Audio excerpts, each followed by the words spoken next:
আজকের বিষয় ক্রোধ। তো ছোট্ট সাবজেক্ট, ছোট্ট বিষয় ক্রোধ। আজকে আমরা জানবো ক্রোধ। যেহেতু আমরা সকলের মধ্যে ক্রোধ রয়েছে, সকলের মধ্যে হঠাৎ খেপে ওঠার, যেহেতু রক্ত মাংসের শরীর, যতদিন এই পার্থিব শরীরে রক্ত থাকবে ততদিন এটা খেপে যাওয়ার জায়গা থেকে যায়।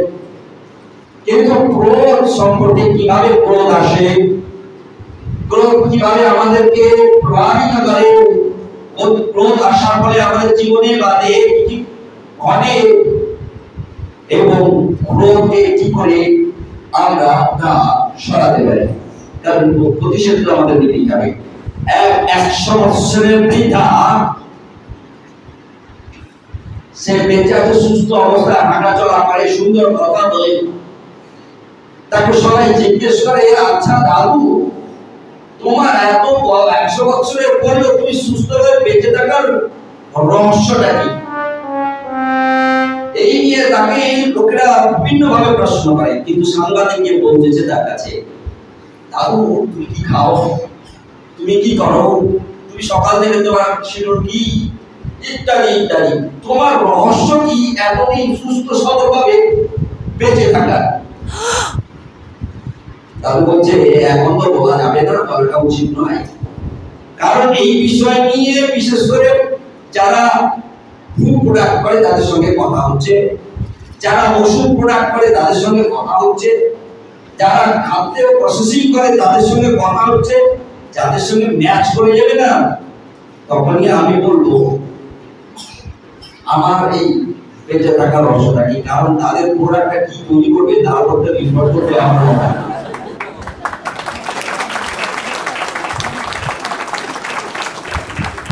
এক গ্রামের ছেলে শহরে গেছে খেলতে, একটা বড় ক্লাবে গেছে, ক্লাবের ম্যানেজারের কাছে বলছে, ক্লাবের ম্যানেজার বিশেষ করে ফুটবলে গোলকিপার কে হবে এই নিয়ে একটা দুশ্চিন্তার মধ্যে রয়েছে, অনেক গোলকিপার আসছে, যোগাযোগ করছে, এও গেছে গোলকিপার কাজ করার জন্য। তো একদম খেলা আরম্ভ করছে, এ বলছে আমাকে নেন, আমি গোল সামনে। গ্রামের ছেলে বলছে আপনি সামনে দেবেন? বলছে হ্যাঁ আমি সামনে দেব। তাহলে আপনার রেট কত? আমার রেট স্টার্টিং এ 3 লাখ। 3 লাখ টাকা কত গোলকিপার ঘোরাফেরা করছে? বলছে জানেন ওরা সারাদিনে কটা গোল হজম করে জানেন? নেবেন হজম হবে, ওরা হজম করতে পারে কি দেখুন, শুধু গোল খাবে আর হজম হবে। বলে আপনি কি গোল একজন? বলছি না। তখন বলছি কারণটা কি? এভাবে তো কোনোদিন গোলকিপার গোল খায় না, এরকম তো শোনা যায়নি। রেগে বলছে আপনি কি আমার সঙ্গে ফাইনাল করছে? আমি ফাইনালের কথা বলছি। তখন ডেভিড চাপটা ঝাঁক করে উঠে রেগে গেল। বলছি মানে? বলছি জানেন না আমি তো কোনোদিনই খেলিনি ফুটবল, তা এবার গোল হজম করবো কি করে? একবার তার মালিক জিজ্ঞেস করছে, এই যে পুজোতে আপনি কোথায় বেড়াতে যাবেন? না আমার যাওয়া তো পরের কথা, আমার বউ যাচ্ছে ইতালির সমুদ্র সৈকতে ঘুরতে, আর আমার ছেলে তো যাচ্ছে ভূমধ্যসাগরের জাহাজে করে বিভিন্ন নদী দেখতে। তখন মালিক জিজ্ঞেস করছে আপনি? আমার মনে হয় আমাকে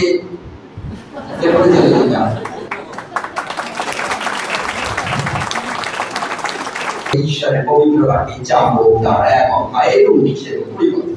এই আমার প্রিয় ভাতৃগণ, তোমরা ইহা জ্ঞাত আছো, কিন্তু তোমাদের প্রত্যেকজন শহরের শব্দ পতনের বীজ, ক্রোধের বীজ হোক। আর মনুষ্যের ক্রোধ ঈশ্বরের ধার্মিকতার অনুষ্ঠান করে না। মনুষ্যের ক্রোধ ঈশ্বরের ধার্মিকতার অনুষ্ঠান করে না। ঈশ্বরের ধার্মিকতার ক্ষেত্রে মানুষের ক্রোধ কোনো কাজে লাগে না, বরং তার ব্যক্তিগত জীবনে ক্ষতি করে। সেগুলো এখন জানার চেষ্টা করব। যেহেতু আমরা মজা দিয়ে আরম্ভ করেছি, ক্রোধ থাকে, যদি কারোর মধ্যে ক্রোধ থাকে নিবারণ হয়ে যাবে, কিন্তু বোঝার চেষ্টা করি আগে ক্রোধ কি করে আমাদের জীবনে ক্ষতি করে। প্রথম বিষয়টা আমাদের চিন্তার মধ্যে রাখা রয়েছে, কি করে ক্রোধ আমার মধ্যে ভেতরে ঢুকে গিয়ে কাজ করে, আগে জানার চেষ্টা করি। ক্রোধ করে আসে সেটা আমরা সকলেই জানি কিভাবে, কিন্তু তারপরে আমরা জানার চেষ্টা করবো কিভাবে ক্রোধ কিভাবে আসে। কিন্তু এখন ক্রোধ বা অ্যাঙ্গারের তার অ্যাক্টিভিটি ও ওয়ার্ক কি। এখন ক্রোধ যখন কারোর মধ্যে আসে তখন আমাদেরকে কনফিউজ করে দেয়, বিভ্রান্তি করে তোলে আমাদের ইমোশনকে, আমাদের আবেগকে বিভ্রান্তি করে। ক্রোধ আসার সঙ্গে সঙ্গে আমাদের আবেগকে বিভ্রান্তি করে তোলে। আমাদের ক্রোধ আমাদের মধ্যে আসার সঙ্গে সঙ্গে আমরা একটা ফ্রাস্ট্রেশনের মধ্যে যাই।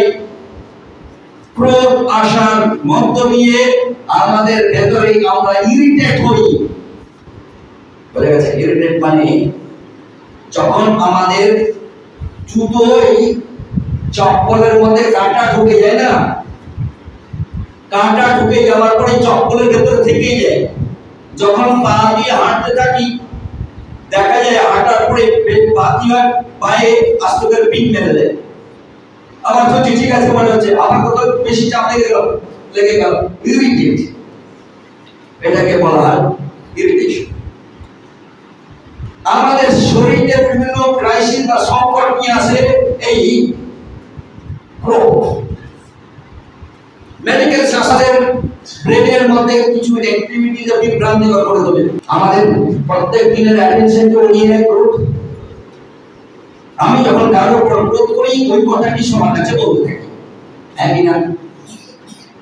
আমি কারোর উপর যদি খুব খারাপ মানে ইরিটেট হয়ে থাকি, ইমোশনালি রেগে উঠি অথবা ফ্রাস্ট্রেশনের মধ্যে থাকি, যেই আসলে আমরা ওই কথাটি আগে বলতে থাকি, একই না।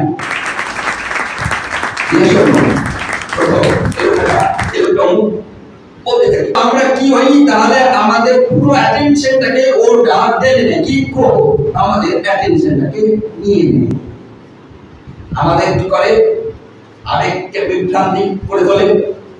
আমরা ফ্রাস্ট্রেশনের ভুগি, যদি খুব ক্রোধের গভীরে চলে যায় ফ্রাস্ট্রেশনের মধ্যে চলে যাই, আর আমাদের ক্রোধ আমাদেরকে ইরিটেট করে দেয়। কেউ কিছু কথা বলে খ্যাক করে উঠি, কেউ কিছু বললো খ্যাক করে দিই, কাটা কুকুরের মতো। কিন্তু ফিজিক্যালি আমাদের কিছু ঘটনা ঘটে, ফিজিক্যাল বডিতে কিছু ঘটনা ঘটে। তাই আজকে ক্রোধ নিয়ে ঈশ্বরের পবিত্র বাক্যটি নিয়ে আমাদেরকে বলেছে ক্রোধ যেন কি হয়, কিভাবে হয় করা উচিত। ক্রোধের ঈশ্বরের পবিত্র বাক্য বলছে তুমি তোমার ক্রোধকে সূর্য অস্তের সঙ্গে সঙ্গে সেটাকে কি করো, অস্ত করে দাও। যখন সূর্য অস্ত যাবে তোমার ক্রোধ যেন অস্ত যায়। কারণ ক্রোধ যদি তোমার মধ্যে থাকে ঈশ্বরের ক্ষেত্রে আধ্যাত্মিক ক্ষেত্রে কোন অনুষ্ঠানের কাজে লাগে। তাই যখন ক্রোধ হয় আমাদের বডির মধ্যে একটা ইলেকট্রিক কন্টিনিউ ইলেকট্রিক কি হয় ফাংশনিং হচ্ছে, ইলেকট্রিক ফাংশনিং হচ্ছে, যার ফলে আমরা হাত নাড়তে পারছি, চোখ দিয়ে দেখতে পাচ্ছি, ইলেকট্রিক ফাংশনিং হয়, ইলেকট্রিক সিস্টেম। এবং আর্টারিস গুলো, মাসেলস গুলো, ব্লাড প্রেশার গুলো, এগুলো সম্পূর্ণ একইভাবে ফাংশনিং হয়। যখন ক্রোধ গভীর পরিমাণে আসে তখন এগুলো কি হয়, বাধাপ্রাপ্ত হয়। এবং এই ক্রোধ বাধাপ্রাপ্ত হেতু আমাদের হার্ট অ্যাটাক করতে পারে। ক্রোধ ভেরিয়েন্ট। তারপরে এই ক্রোধের জন্য কি হয়, আমরা আমাদের স্টোমাক ফাংশনিং করে না, যার ফলে ডাইজেস্ট হয় না অনেক সময়। এবং এমনকি দেখা যায় ক্ষুধা লাগে না। এর মানে একটা বিশেষ অ্যাপাটাইটিস শরীরের মধ্যে তৈরি হয়, যা খাবার দরকার রয়েছে শরীরে কিন্তু ক্ষুধা লাগছে না, যাকে বলা হয় ক্ষুধাবন্ধ বা অ্যাপাটাইট। এরপরে আদার এফেক্ট, ক্রোধ বেশি তাদের থাইরয়েডের প্রবলেম হতে পারে, হেডেক হতে পারে, এমনকি মুখ যখন তখন শুকিয়ে যায়। যাদের মধ্যে খুব দীর্ঘ দিন ধরে ক্রোধ থাকে তাদের ক্রনিক ক্রোধ বলা হয়। এর মানে খুব পুরানো ক্রোধ তার মধ্যে থাকে। পুরানো কোড আমাদেরকে কি করে লিড করে কোন দিকে? না, আমাদের শরীর মধ্যে যে ব্লাড ভেসেলগুলো রয়েছে সেগুলোর ক্ষেত্রে বিভিন্ন রকমের ডিসঅর্ডার দেখা দেয়, যার ফলস্বরূপ আমাদের স্ট্রোক হয়, ব্রেন স্ট্রোক হয়। ক্রোধ ফাইনালি একটা তীব্রতার মধ্যে যখন এটা পৌঁছে যায়, তখন আমরা অন্যকে খুন করে বসি অথবা সুইসাইড করে বসি। কারণ আমি অনেক আগে বলেছি যে এটা ফ্রাস্ট্রেশন তৈরি করবে, যে ফ্রাস্ট্রেশন অনেকে চুপচাপ থাকে এবং সুইসাইড করে ফেলে, দিব আমরা জানি না। তাই ক্রোধ, কারণ এটা রাগ থেকে হয় না, অভিরাগ থেকে হয় না। ক্রোধ নিজেই খুব ডেঞ্জার আমার কাছে মনে হয়। মানে কিভাবে ক্রোধ আমার মধ্যে আসে তার চেষ্টা করে সকলের মধ্যে অভিজ্ঞতা রয়েছে, জানি না সকলের মধ্যে ক্রোধের একটা অভিজ্ঞতা আছে, কিন্তু কি করে আসে আমাদের ভেতরে, কে ঢোকায়, কিভাবে ঢোকায়, কেন আমরা ক্রোধান্বিত হই?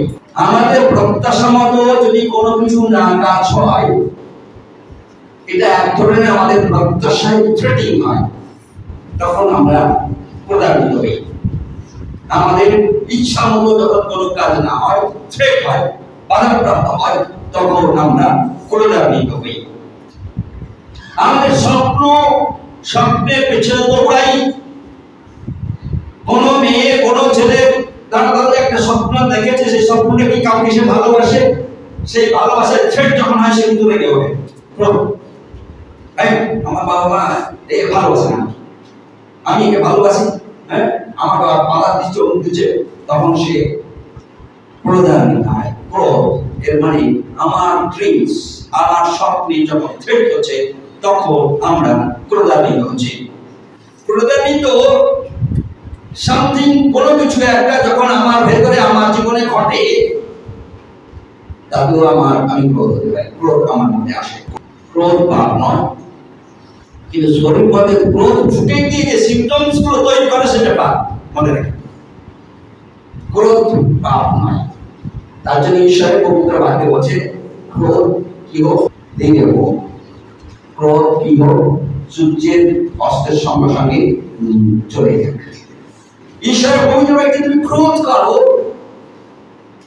কিন্তু সিমটমসটা বের করো না, তাহলে ক্রোধ নিজেই পাপ নয়। ক্রোধ যখন আমার মধ্যে আসে, যখন সেই সিমটমসটাকে আমরা বহিঃপ্রকাশ করি, যে বহিঃপ্রকাশের পরে যার প্রভাব পড়ে, সেটাই হচ্ছে পাপ। যেমন অ্যাটাক করতে পারি, অন্যের কারোর ক্ষতি করতে পারি, ইত্যাদি ইত্যাদি।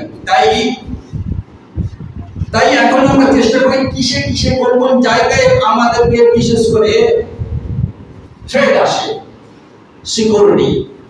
এর মানে আমরা অসুরক্ষিত যদি হয়ে উঠি, হতে পারে দৈহিকভাবে অসুরক্ষিত, রেগে উঠি, অসুরক্ষিত বোধ করেছি, সেই অসুরক্ষিত আমাকে রাগিয়ে তুলেছে।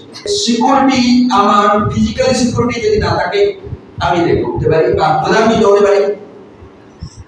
আমার অর্থনৈতিকভাবে যদি ভঙ্গুর হয়ে উঠে হঠাৎ মাত্রে আমার ক্রোধ আসতে পারে, বা কেউ আমাকে মেরে নিয়েছে, আমার টাকা, আমার অর্থ, আমার সোনা নিয়েছিল, মেরে নিয়েছে, কেউ আমার সামান নিয়ে নিয়েছে, এগুলো কি না অর্থনৈতিক বা কিছু চাওয়া পাওয়ার ক্ষেত্রে থ্রেট হওয়ার জন্যই আমার ভেতরে ক্রোধ হচ্ছে। ক্রোধ আমার মধ্যে, আমাদের কোনো না কোনো ক্ষেত্রে যখন কোনো চাওয়া পাওয়ার জায়গা না থাকে, বাধাপ্রাপ্ত হয়, তখনই আমাদের মধ্যে সিকিউরিটি, ইনসিকিউর ফিল করি, অসুরক্ষিত অনুভব করি, তখনই আমাদের মধ্যে ক্রোধ আসে। ক্রোধ আসে যখন আমাদের রিলেশন, মানে কানেকশন, ক্রোধ যখন আমাদের কানেকশনের কোনো বিঘ্ন ঘটায়, দেখা যাবে সম্পর্কের রিলেশনে বিঘ্ন ঘটায়, অথবা কোনো কিছু ক্ষেত্রে সেই কানেকশনটাকে আমি মেনে নিতে চাইছি না, তখনই আমার মধ্যে ক্রোধ প্রবেশ করে। ক্রোধ প্রবেশ করে যখন আমি কন্ট্রোল করতে পারছি না। কোন ক্ষেত্রে আমি গাড়ি চালাচ্ছি, সামনে হঠাৎ কোনো গাড়ি আমার সঙ্গে মানে কি করছে, কম্পিটিশন করছে, তখন আমি কন্ট্রোল যখন হারিয়ে ফেলি, তখন দেখা যায় আমাদের মধ্যে ক্রোধ হয়, এবং যত বেশি দুর্ঘটনা ঘটে, শুধু কন্ট্রোল হারিয়ে ফেলার জন্য গাড়িতে দুর্ঘটনা ঘটে এবং রাস্তাতে দুর্ঘটনা ঘটে। ম্যাক্সিমাম ক্ষেত্রে বাসে দেখা যায় একটা বাস যাচ্ছে, পেছনে আর একটা বাস ওভারটেক করে চলে গেল, বিশেষ করে কলকাতাতে ক্রোধ। ঈশ্বরের পবিত্র বাক্যে নিশ্চিত করেছে, যদি আমাদের শরীরকে সুন্দর রাখতে চাই, আমরা যদি আমাদের ইমোশন বা আবেগকে সুন্দর রাখতে চাই, আমাদের মনকে সুন্দর রাখতে চাই, আমাদের হৃদয়কে সুন্দর রাখতে চাই, আমাদের ব্লাড প্রেশারকে যদি সুন্দর রাখতে চাই এবং পাপ যদি করতে না চাই, ক্রোধ থেকে বেরিয়ে আসা খুবই জরুরি।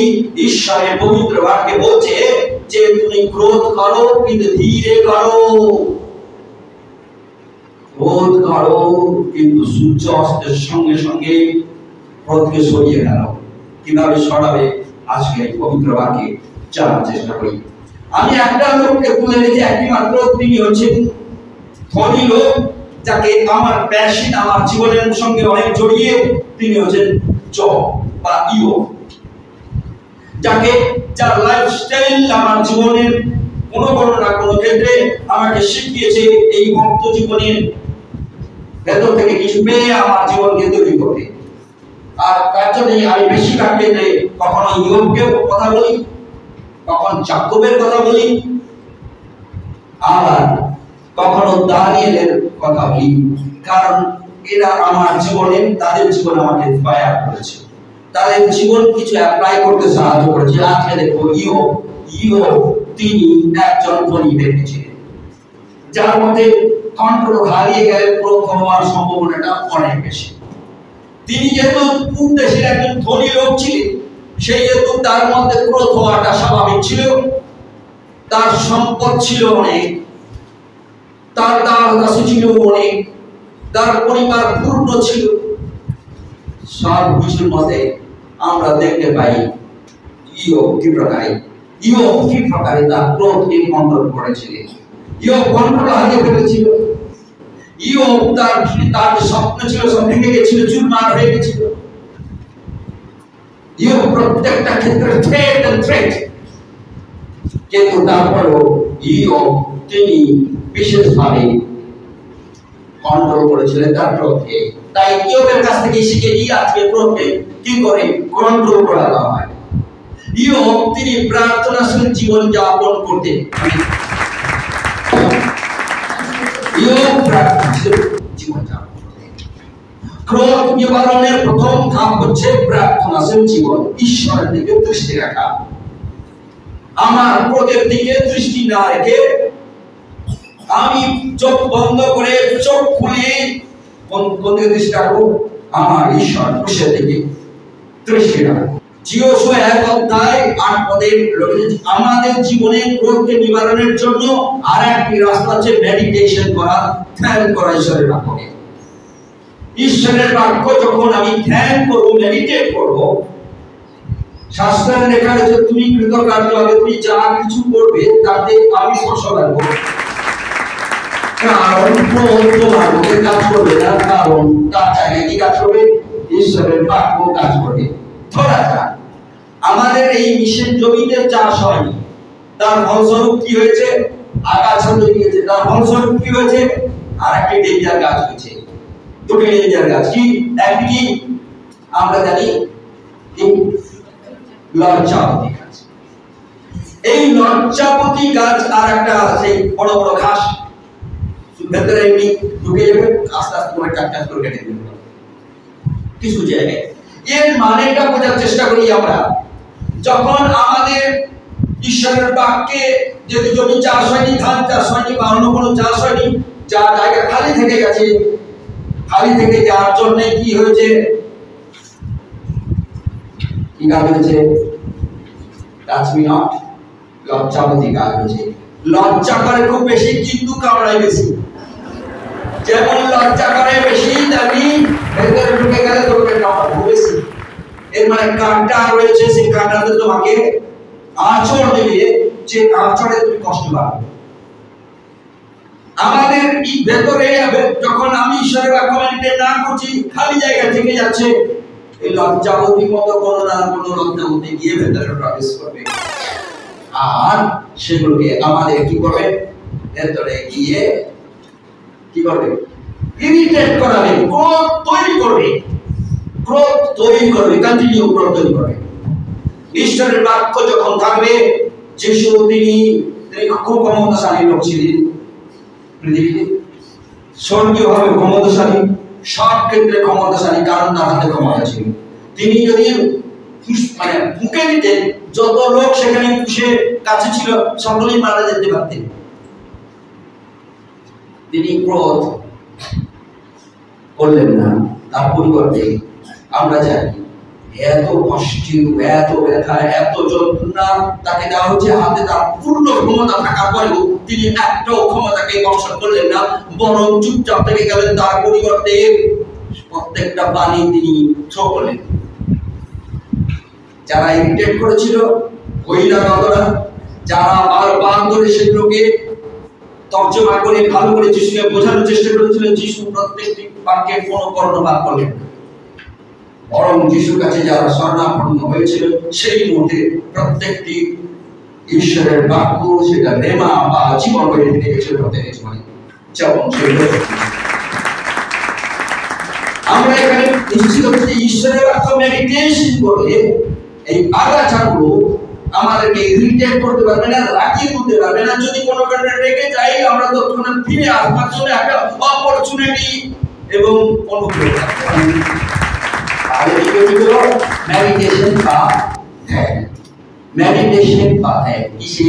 ঈশ্বরের বাক্যে মেডিটেশন বা ধ্যান। কোনো মূর্তির সামনে এরকম বসে মূর্তি চিন্তা করা যায়, তুমি একটা মূর্তি উদাহরণ, কারণ মূর্তির সামনে বসে গিয়ে যখন তুমি চিন্তায় মেডিটেশন করতে থাকবে, তুমি একটা মূর্তি হয়ে যাবে।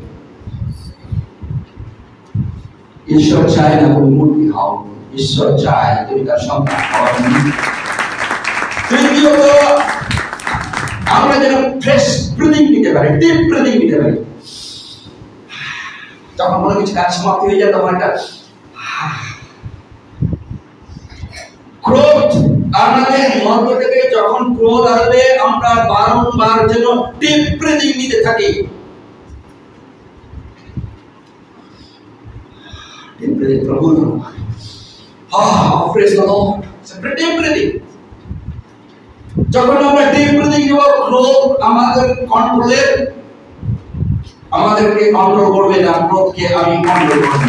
কারণ সুযোগ কারণ ডিপ ব্রিদিং নেওয়ার সঙ্গে সঙ্গে ক্রোধের চিন্তাটা আমার মাথা থেকে আস্তে আস্তে করে নিব। আমি ক্রোধকে সরিয়ে রাখার একটিমাত্র উপায় নেই, অনেকগুলো উপায়, সব ক্রোধকে কিন্তু একত্রিত করতে হবে। প্রথমটি কি? প্রার্থনা। দ্বিতীয়টি কি? দীর্ঘ নিঃশ্বাস, গভীর নিঃশ্বাস, ডিপ ব্রিদিং। ইয়োবের সম্পদে আগুন লেগে গেছিল, গোলা ঘরে আগুন লেগে গেছিল, তার স্ত্রী এসে তাকে বলছে, তোমার ঈশ্বর এই বাড়ি কি পারো? ছুড়ে ফেলে দাও।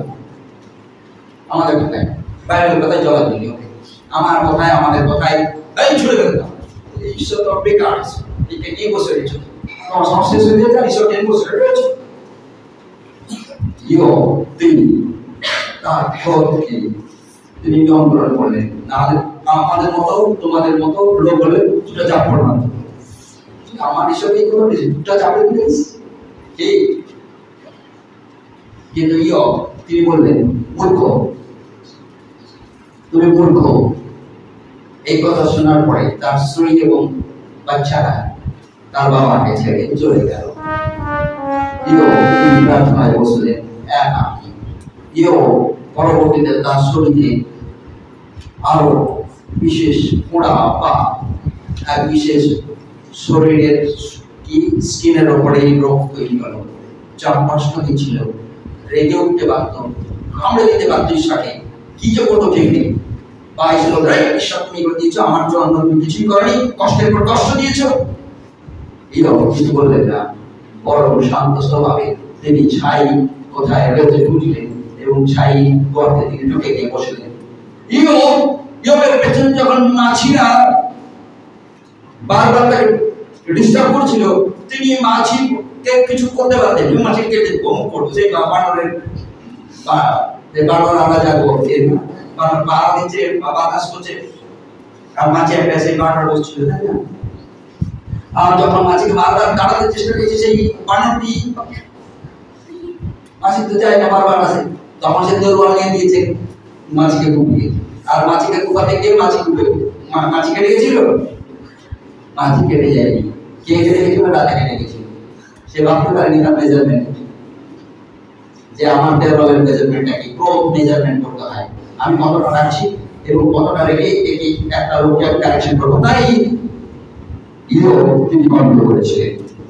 মাছির পেছনে দৌড়াতে নেন, মাছির পেছনে দৌড়াতে চায়নি, বরং তার গোটা শরীর মধ্যে জ্বালাতন, যে সকল পোড়া হয়েছিল, বিষাক্ত পোড়া, বিষাক্ত, সেগুলোকে সে নিজের ছাই মধ্যে ঢুকিয়ে রেখেছিল। তাকে যখন তার বন্ধুরা নানা রকম প্রশ্ন করছে, ইয়োব তিনি রেগে উঠলেন না, প্রয়োজিত হলেন না। ঈশ্বরের পবিত্র বাক্যে লেখা আছে ইয়োব তার কথাতে কোনো পাপ করলেন না। ইয়োব খাদ্যের অভাবে তিনি রেগে খাচ্ছেন না, খাদ্যের অভাব হচ্ছে তিনি তার সেটাকে, সেই খাদ্য অভাবটাকে তিনি বলেন, ঈশ্বর তুমি আমার কাছ থেকে একটু খাওয়া তুলে নিয়েছো। বরং তিনি খাওয়া দেখলেন, তিনি খাওয়াকে তিনি সরিয়ে রাখছিলেন, কারণ তিনি উপবাস করছিলেন। প্রভু তুমি আশীর্বাদ করবে, আমি জানি তুমি আমার সুখের সময় ছেড়ে এই দুঃখের দিনে, দুর্দশার দিনে তুমি আমার প্রভু। ক্রোধ তার জীবন থেকে অ্যাটেনশনে চলে গেছিল, আমার প্রভুর কাছে আমাকে পৌঁছাতেই হবে। পঞ্চমত, আমাদেরকে প্রথমেই ক্রোধ আসার সঙ্গে সঙ্গে আমাদের সিচুয়েশনটাকে বা পরিস্থিতিটাকে ইমিডিয়েট বুঝে নিতে হবে। কারণ কথা শুনি হঠাৎ করে রেগে যাওয়া যাবে না, প্রদাতিত হওয়া যাবে না।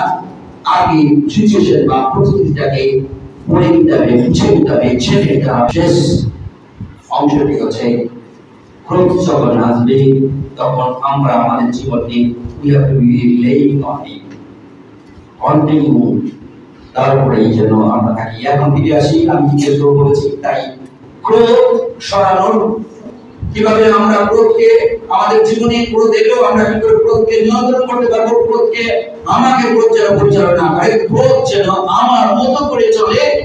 তাই প্রথম ধাপ কি,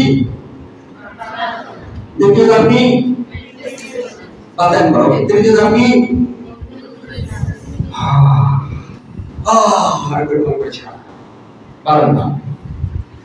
চতুর্থ উপবাস করা। উপবাস, উপবাস, খাবার নেই, ঈশ্বর তুমি খাবার কিছু না রেখে না ওঠা, স্টেপ সেটাকে নিয়ে প্রভু, কেউ যদি ভালো খাবার নিয়ে আসে প্রভুকে বললাম ভালো খাবারটা খাও না। আমি যখন আমাদের সংস্থার রেজিস্ট্রেশন করতে যাই, রেজিস্ট্রেশন অ্যাম্বাসেডর নাম নিয়ে বলে এটা ইন্টারন্যাশনাল আইডি নাম, এ নাম আপনি আপনাকে দেওয়া যাবে না, নাম চেঞ্জ করতে হবে। আমি নাচারবান না, আমার নাম আমি চেঞ্জ করবো না, কারণ এটা আমার বাইবেলে লেখা আছে, বিবলিক্যাল রাইট। আমি সেই মুহূর্তে প্রভু, আমি বলছি প্রভু তুমি যতক্ষণ এটা সমাধান না করে আমি জল বলতে পারবো। এখানে প্রায় 11টা থেকে প্রায় 3টা পর্যন্ত জল আমি খাই, রেখে আছি। আমাকে ডাকা হলো ডেপুটি ডাইরেক্টরের ঘরে, আমি গেলাম, বললাম আমি এটা চেঞ্জ করবো, দিস বাই রাইট। এমনকি দিল্লি তো নিকলেসের ক্ষেত্রে সে একই রকম, তাকে এই অ্যাম্বাসেডর নাম দিবে না, পরবর্তীতে তারা এখানকার রেজিস্ট্রেশনের ডকুমেন্ট ফলো করার পরে তারা আবার সেই অ্যাম্বাসেডর নাম দেয়। উপবাস, জল না পান করা সেই মুহূর্তের উপবাস। প্রভুর সঙ্গে আমার কথা হচ্ছে, যাকব তিনি নাছাড়বান্ধা ছিলেন, এক ধরনের উপবাস। তুমি আমাকে আশীর্বাদ না করলে তোমাকে আমি ছাড়বো না, সে দিন হোক আর যাই হোক, এটা তোমার বিষয়, আগে আমার বিষয় পূর্ণ করো। তখন যাকবকে বলছে, যাকব তোমার নাম, যাকবের মানে কি, প্রতারণা। ঈশ্বর বললেন না, তোমার এই নামটা আমি রাখছি, আমি তোমাকে আজ থেকে কি নাম দিতে চাই, এই নাম তোমাকে দিলাম, আজ থেকে তোমাকে ইসরায়েল বলে যাবে। ইসরায়েল মানে খুঁজে পরবর্তীতে ফোকাস, কারণ সব বলে দিলে উত্তরটা পেয়ে গেল, তোমরা মনে রাখতে পারবে, খুঁজলে মনে থাকে। এখন তাই উপবাস হচ্ছে গুরুত্বপূর্ণ আমাদের ক্রোধ আমরা করবো, ঈশ্বর তিনি তাকে নিশ্চয়তা দিয়েছেন যে ক্রোধ আসবে, কিন্তু ক্রোধকে ক্রোধ যেন আমাদের বুদ্ধি মেরে না থাকে আমার ভেতরে, ক্রোধ যেন আমাকে নিয়ন্ত্রণ না করে। ক্রোধ প্রয়োজনে আমি করবো যখন যেটুকু দরকার, কিন্তু আমাকে যেন ক্রোধ পরিচালনা করে। তা যেহেতু আমরা প্রত্যেকদিন কি করব? প্রার্থনা করব। প্রত্যেকদিন কি করব? ধ্যান বা মেডিটেশন করব ঈশ্বরের বাক্যে। প্রত্যেকদিন আমি কি করব? আমি ডিপ ব্রিথিং নিব, দীর্ঘ নিঃশ্বাস নিব, ছাড়বো। চতুর্থত আমি উপবাস করব। এবারে পঞ্চমত কি করব? যেহেতু ভুলে গেছে নিশ্চয়ই, আমরা প্রত্যেকটা মুহূর্তে যখন কোনো ঘটনা শুনবো, আমরা আগের সিচুয়েশন বা পরিস্থিতিটাকে জানতে হবে ভালো করে। কোনো মন্তব্য করার আগে, কোনো চিন্তা করার আগে। যেমন আমরা আর্থিকর নিয়ে অনেক ঘটনা শুনি, ভুল ভালো এটা বল, মিডিয়ারা ভুল বলছে। এটা জানি মিডিয়ারা, কারণ মিডিয়ারা তাদের ভিউয়ার বাড়াবে, তাদের দর্শক বাড়াবে, মানুষকে প্রলোভিত তৈরি করছে, রেগে দিতে রাগিয়ে তুলছে। আমি একটা ঘটনা, আর্থিকরের যখন পোস্টমর্টম হয়, পোস্টমর্টমের সময় জুনিয়র ডাক্তাররা সই করেছে। তার বাবা মা ছিল, তার বাপের সই রয়েছে। সেই মুহূর্তে তার বাপ চলে যায় এফআইআর করতে, আর মা তাকে পোস্টমর্টম করতে। তাহলে জোর করে পোস্টমর্টম কি করে হবে? তাহলে এই যে পরিস্থিতিকে ঘুরিয়ে বলে দেওয়া, ঘুরিয়ে বলে দেওয়ার মানুষ রেগে যাচ্ছে, ভাই বাবা মাকে না জানিয়ে এটা করেছে, এটা অন্যায় করেছে, নিশ্চিত অন্যায় করেছে। তাহলে এই যে ক্রোধকে, যে সিচুয়েশনটাকে আমরা লার্নিং করি না, পরিস্থিতিটাকে দেখি না, কিন্তু কিছু লোক বলে দিলে আমরা রেগে উঠলাম, কমিয়ে যাই না। আমাদের শুরু করেছে কার? জুনিয়র ডাক্তার করে, কার? তার পরিবারের বাপের শুরু করেছে। তাহলে আমরা যখন খবর শুনছি আমরা রেগে উঠছি, প্রধানিত হচ্ছে, এই লোক তার এই লোক, এই সরকার খারাপ, এই পুলিশ খারাপ, এই অমুক খারাপ, এই একটা খারাপ। তার জন্য আমরা সিচুয়েশনটা আগে জানবো, ক্রোধ হওয়ার পরে সর্বদা সিচুয়েশনের দিকে নজর রাখার চেষ্টা করবো, যাতে যে যা বুঝিয়ে দিল সেটা যেন বুঝি না। কারণ সবাই যদি বলতে থাকে, তুমি বলবে হরিবল, তুমি সবাই বলবে হরিবল। আমি বললাম হরিবল, পাঁচজন বললো হরিবল, তুমি বললে হরিবল। হরিবল মানে কি জানি না,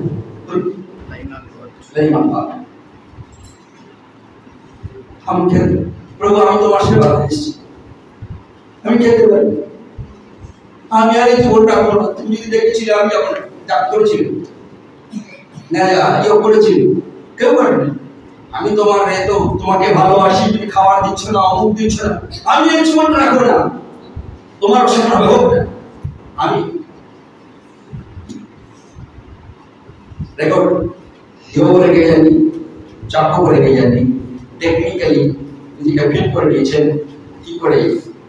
আমার কথাতে, আমাদের কথাতে যেন পাপ না করি, কিন্তু instead of that laying on him, আমি যেন তার পূর্ণ নিশ্চয়তা দিয়ে আমি যেন চলি।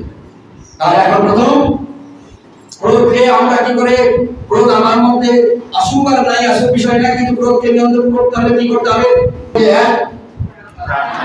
দ্বিতীয়, তৃতীয়, চতুর্থ, পঞ্চমত, তারপরে ষষ্ঠমত বাটুল তোমার আছে। বাটুল যখন তুমি দেখাও হনুমানকে, হনুমান কি করে? আবার বেশি করে বাটুল দেখো, কারণ হনুমান জানে বাটুল দেখে, তখন সে নাচতে থাকে আর আমাদের দেখে। আর একটু দেখা যাচ্ছে পেছনে গিয়ে দেখি বাবা বাটুলটা দেখি কতটা দেখাচ্ছে, মানে আক্রমণ করছে। তাই আমাদের জীবনে যদি ক্রোধ আসবে তুমি জানো, আমাদের জীবনে ক্রোধ হবে তুমি জানো। ঈশ্বরের বাক্য বলছে ক্রোধ হোক কিন্তু ধীরে হোক, ক্রোধ হোক কিন্তু সূর্য অস্তের সঙ্গে সঙ্গে ক্রোধ চলে যায়। এবং সূর্য তুমি সারাদিন কাজ করছো, হতে পারে তুমি তোমার মেডিটেশন করা খুব অসম্ভব হয়ে, তাহলে সূর্য অস্তের সঙ্গে সঙ্গে তুমি মেডিটেশন করো। সূর্য অস্তের সঙ্গে সঙ্গে যখন ঈশ্বরের বাক্য মেডিটেশন করবে, ক্রোধ তোমার কাছ থেকে আস্তে আস্তে চলে যাবে। তুমি তোমার রেস্টোরেশন ভেতরে যে অসুস্থতা থাকে তুমি শুকিয়ে ফেলতে পারে। ওদের জন্য যে ক্ষত ক্ষত হয়েছে মাইন্ডের মধ্যে, হৃদয়ের মধ্যে, চিন্তার মধ্যে, সেগুলোকে রেস্টোর হয়ে উঠবে। যেন দেখি যেন মানে লিঙ্ক ওয়াইফাই হঠাৎ কেটে গেছে, যদি কেটে যায় তারপরে ওয়াইফাই যখন লাইন এসে যায়, অটোমেটিক্যালি তোমার মোবাইলে যদি এটাকে ওয়াইফাই লাইন মানে অটোমেটিক বা তাকে অটোমেটিক্যালি সেখানে রেস্টোর লেখা হবে, তুমি অনলাইনে রেস্টোর হয়ে গেল।